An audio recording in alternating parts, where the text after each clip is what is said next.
আমরা খেলাধুলার দিকে আসলে খুব একটা নজর কোন সরকারি আমরা দিই নাই। এখন আমাদের খেলাধুলার দিকে নজর দিতে হবে।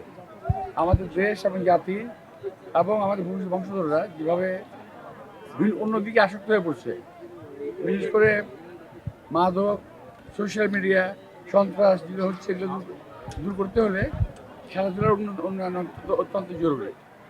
আমরা যখন ছোট ছিলাম, আমরা যখন খেলাধুলা করতাম, তখন কিন্তু দেশে মাদকও ছিল না, তখন সন্ত্রাসও ছিল না। কিন্তু এখন সন্ত্রাস, মাদক, চাঁদাবাজি বেড়ে গেছে, বিকজ আমাদের খেলাধুলার চর্চাটা নাই। বাংলাদেশি খেলাধুলার উন্নয়নের জন্য যেটা করা দরকার সেটা ইনশাআল্লাহ আমরা করব। সকল ক্লাবই একটা সমস্যার মধ্যে আছে, বিশেষ করে আর্থিক অনটনের মধ্যে আছে। এটা বাস্তবতা। খেলাধুলা মান উন্নয়নের জন্য যতটুকু করা দরকার, পরবর্তী সরকার যদি আমরা আসতে পারি ইনশাআল্লাহ, তাহলে আমরা এর ব্যবস্থা করব যাতে এর উন্নয়ন করা সম্ভব হয়। আমি কয়েকটা জায়গায় নির্বাচন লক্ষ্যে গিয়েছি।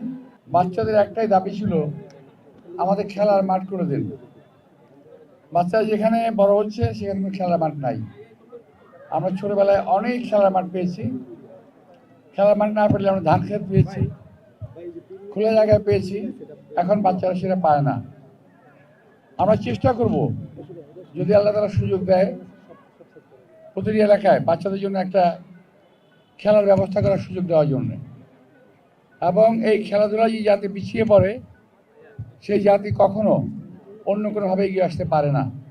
আমরা চাইব যে আমরা সকলেই যার যা অবস্থান থেকে খেলাধুলা মানকে উন্নত করার জন্য এবং আমাদের বাচ্চাদের মনন বিকাশে সাহায্য করার জন্য